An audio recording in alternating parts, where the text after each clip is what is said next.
siempre pone a disposición del pueblo dominicano esta estación con los objetivos de informar, orientar y educar al pueblo dominicano. Hoy es jueves 22 de agosto, año 2024. Jueves de salud mental. Buenos días, doctor Vicente Vargas. Buenos días, Roberto Díaz. Buenos días a toda nuestra audiencia. Felicitamos a la provincia de Atomayor, ¿verdad?, por este paso de esa extensión universitaria ya. Eso a mí me produce mucha felicidad. Mira, el tema que tenemos para hoy, amigos y Roberto, tiene que ver con todo lo que estábamos a decir en la palestra: suicidios, violencia, recrudecimiento de homicidios. La población está muy preocupada por esto. Claro que sí, también nosotros los profesionales estamos preocupados. Por eso, para el día de hoy tenemos un invitado que maneja muy bien ese tema. Además de ser un psicólogo, un terapeuta calificado de terapia familiar y un experto en el tema de violencia, el doctor Luis Vergés está aquí con nosotros para que hablemos de ese tema. Bienvenido, Luis. Claro que sí. Gracias por la invitación. Saludos, Vicente, Roberto, y a ustedes, amigos y amigas oyentes. Muy bien, Luis. Mira, hemos visto algunos casos. Por ejemplo, hay 3 casos interesantes y dramáticos y muy lamentables de madres que agredieron o atentaron a sus hijos. Yo pienso que el lugar más seguro que tiene una criatura, primero antes de nacer, es el vientre de su mamá.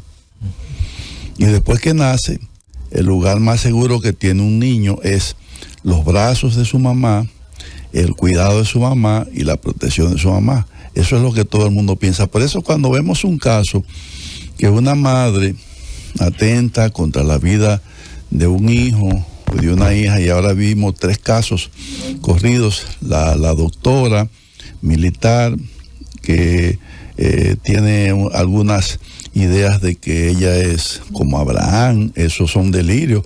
Vamos a explicarle a la audiencia que es un delirio, y que entonces, producto de ese delirio, ella quería ser como Abraham, y aunque primero lo negó, finalmente admitió que sí, que ella había atentado contra su hija. Luego hay el otro caso, que es la madre que de una altura X, creo que un 4º o 5º piso, tomó a su hija y se lanzaron de allá, y murió también lamentablemente ella y la hija. Ahí se alega que esa señora había sido llevada por su marido o el padre de su hija a distintos departamentos de salud mental, y dicen que no fue atendida. Y ahí se dice también que hay una historia de un supuesto abuso que una tía le hizo a la niña. Entonces tenemos otro caso, pero fíjate, en el primero tenemos un trastorno mental de tipo delirante.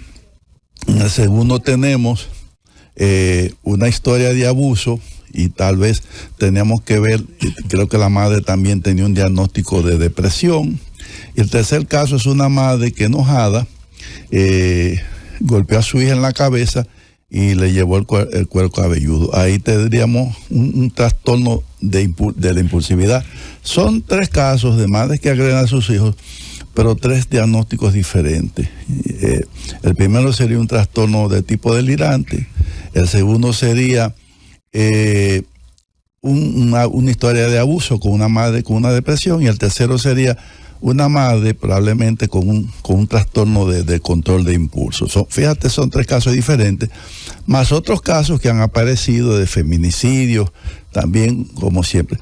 Luis, yo quisiera que tú te refieras a estos 3 casos y a la situación que hay en estos momentos de violencia en el país.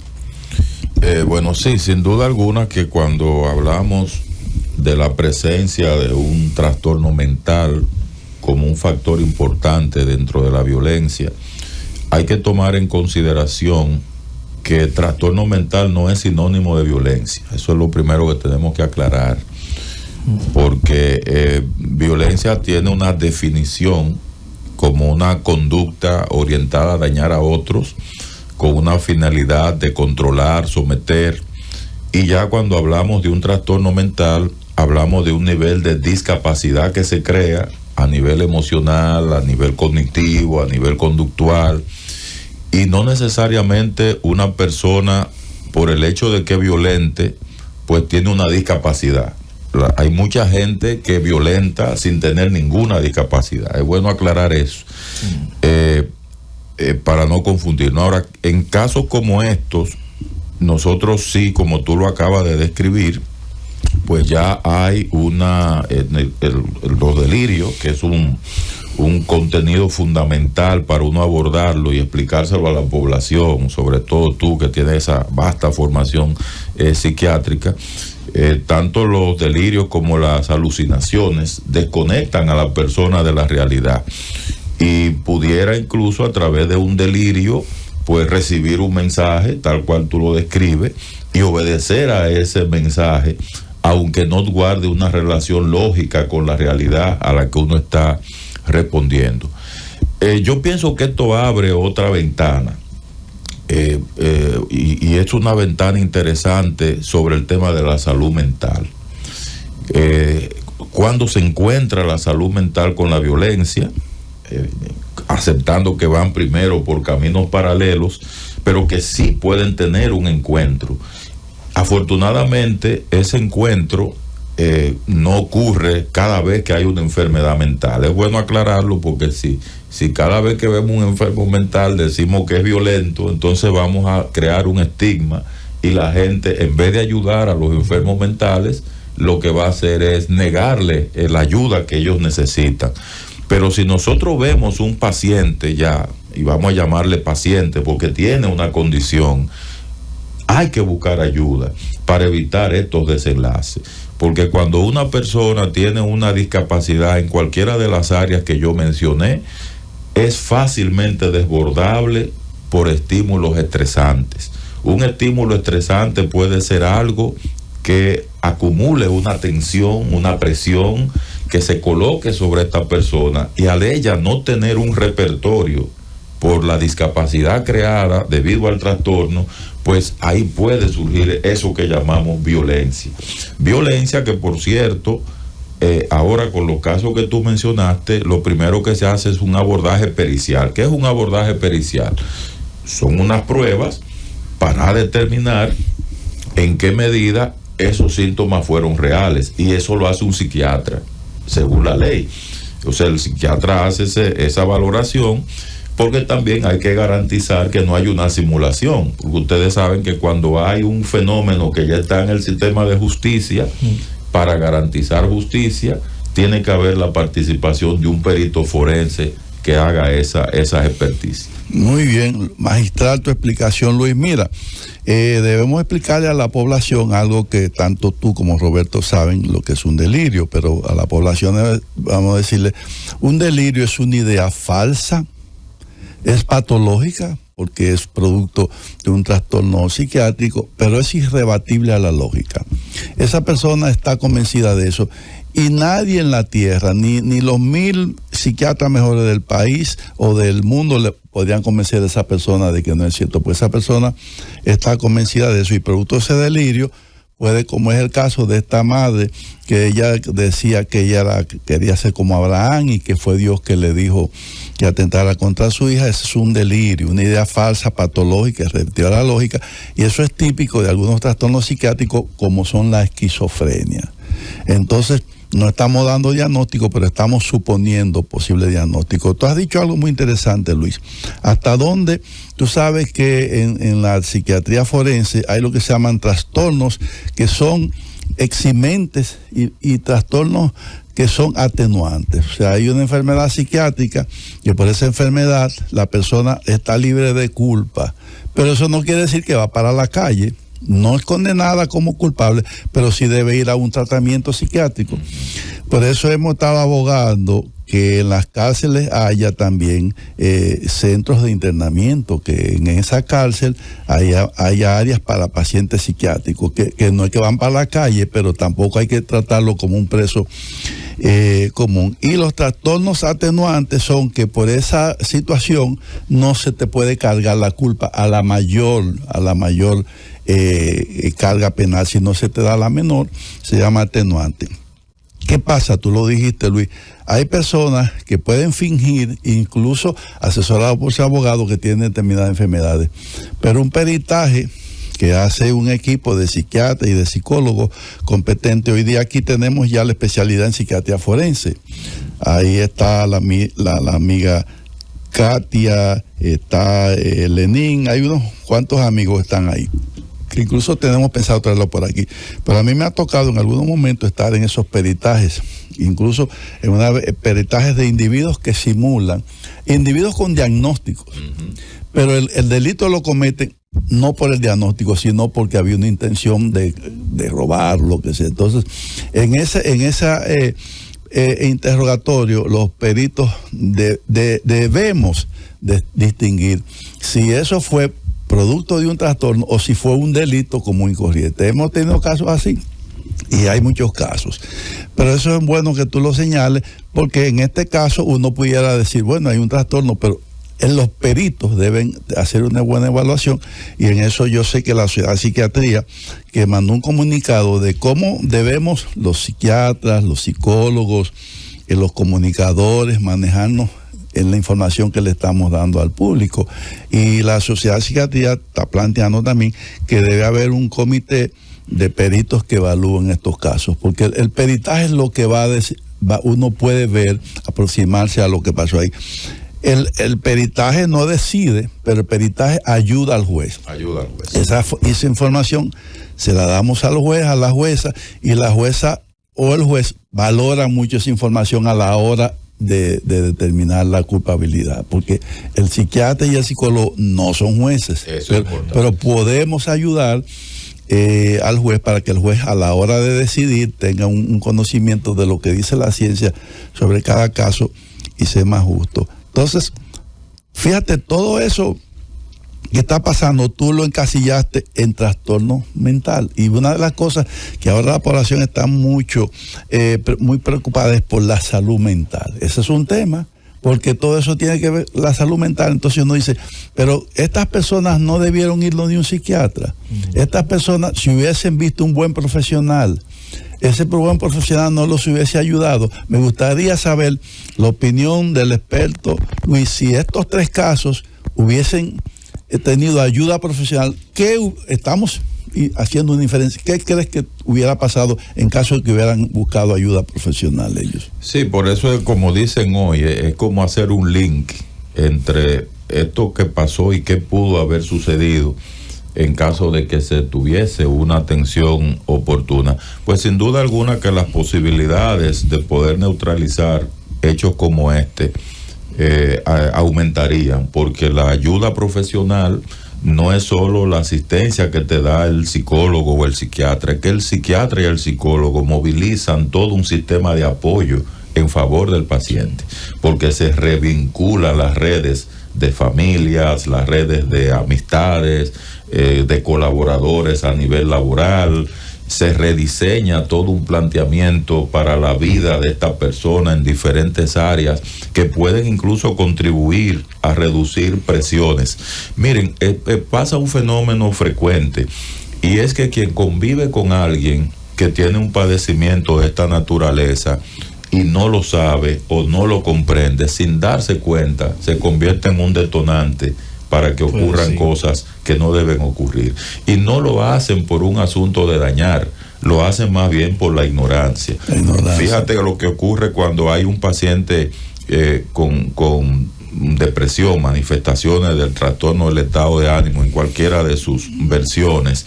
¿Qué es lo primero que tiende a hacer la gente?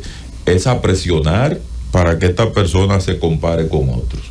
¿Cómo va a ser que tú estás siempre triste cuando aquel tiene menos cuarto que tú, aquel no ha estudiado, mira a fulano?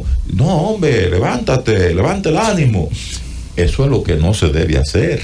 Y precisamente es lo que la gente tiende a hacer con más frecuencia, en la buena fe de que con esa forma ayuda. Tú sabes que hubo un pensador, no recuerdo su nombre, lo recordaré en el camino. Él decía que no hay peor daño que aquel que se hace en nombre de la buena fe. Porque cuando alguien de mala fe te quiere hacer daño, ya tú te das cuenta y tú armas una estrategia para impedirlo. Pero el que te hace daño en nombre de la buena fe puede ser una persona que te quiere mucho, pero te está diciendo algo que no te conviene, te está diciendo algo que no procede. Por eso es tan importante lo que tú dices, no solo por la asistencia, es que el psicólogo, el psiquiatra, el profesional de la salud mental también es un educador. Sí. Doctor, otro fenómeno que se da, que cuando sucede un hecho trágico, vemos como que se desencadena. A propósito de que el doctor Vicente mencionó 3 casos, que se le suma otro, doctor, que en el día de ayer circuló, el padre que de una bofetada afectó la boca de su hija, o sea, le quitó unos dientes a su hija de una bofetada. Estos hechos, cuando pasa algo, pasa igual que en los feminicidios, usted escucha un caso, escucha otro, este fenómeno que se da, doctor. Mira, tú sabes que yo explicaba en otro programa, y lo voy a hacer aquí también, porque es importante que la gente conozca algo de historia de este fenómeno. Originalmente le llamaron el efecto copycat, o efecto de imitación, y surgió de la manera más extraña. Resulta que en el siglo XVIII, Wolfgang von Goethe escribió un libro titulado Los padecimientos de joven Werther. Y resulta que la juventud alemana, y sobre todo de Alemania e Inglaterra, comenzaron a leer este libro. Por cierto, ese libro fue el que inició el movimiento del romanticismo. El final del libro es, bueno, que el joven termina suicidándose por un amor imposible. Pero la manera como el autor describió ese proceso, lo que hizo fue asociar el suicidio como una especie de mártir, idealizando el final, y eso desencadenó toda una cosa apoteósica. Se dice que en Italia se llegó a prohibir ese... En los 3 países, sí. Lo prohibieron en Italia, lo prohibieron en Inglaterra, en Alemania. Y resulta que después de la prohibición, los suicidios comenzaron a bajar. Y fue ahí donde por primera vez se demostró. Imagínate, eso fue con el tema de un libro. Y ahora que tenemos redes sociales, que no tienen control, que tú no sabes quién las regula, las barbaridades que la gente ve por ahí. El sensacionalismo. La Organización Mundial de la Salud emitió un comunicado oficial dirigido a los medios de comunicación sobre cómo manejar la información relacionada con suicidio, con feminicidio y con cualquier otro tipo que haga frontera con esas condiciones, precisamente para neutralizar ese fenómeno, porque se ha demostrado que son fenómenos contagiosos cuando se maneja mal la información. Qué interesante esa explicación que nos da el doctor Luis Vergés, y eso entonces nos mete en un tema, la responsabilidad que tenemos los profesionales de la conducta, psicólogos y psiquiatras, cuando hablamos de esto. ¿Cuál es nuestro papel? La responsabilidad que tienen los comunicadores, como debemos hacerlo. Tenemos que ver la responsabilidad que tienen también los departamentos de salud mental, la responsabilidad que tienen también el Estado. O sea, todos tenemos una cuota de responsabilidad, pero la responsabilidad que tienen los familiares, los allegados al enfermo. Y si todos cumpliéramos con nuestro deber, podríamos disminuir de manera significativa estos casos que son siempre tan lamentables y tan dramáticos. Otra de las cosas importantes es, además de lo que nos ha explicado nuestro invitado muy bien, es que la gente entienda qué pasa en un cerebro que tiene un trastorno. O sea, cuando una persona tiene un trastorno X, un trastorno de salud X, bipolar, la que sea, esquizofrenia, ¿qué le está pasando a ese cerebro? Entonces, ahí en ese cerebro hay algo. O sea, ¿qué pasa con esos circuitos, con esos neurotransmisores? Los psiquiatras hablamos de un exceso de dopamina, el glutamato, la serotonina. ¿Cómo están esos circuitos cerebrales? Que ese cerebro comienza a oír voces, le llamamos alucinaciones, o a imaginarse cosas, le llamamos delirio, o a tener un trastorno de conducta, vuelve agresivo. El caso que nos mencionaba Roberto, un padre que agrede a su hijo, probablemente pensando que así es que hay que corregirlo. Todavía hay padres que piensan que que el mejor psicólogo es un palo. Ahí yo conozco gente que dice, el psicólogo aquí es un palo, una correa. Y otros objetos todavía contundentes. Y ellos incluso dicen, a mí me criaron.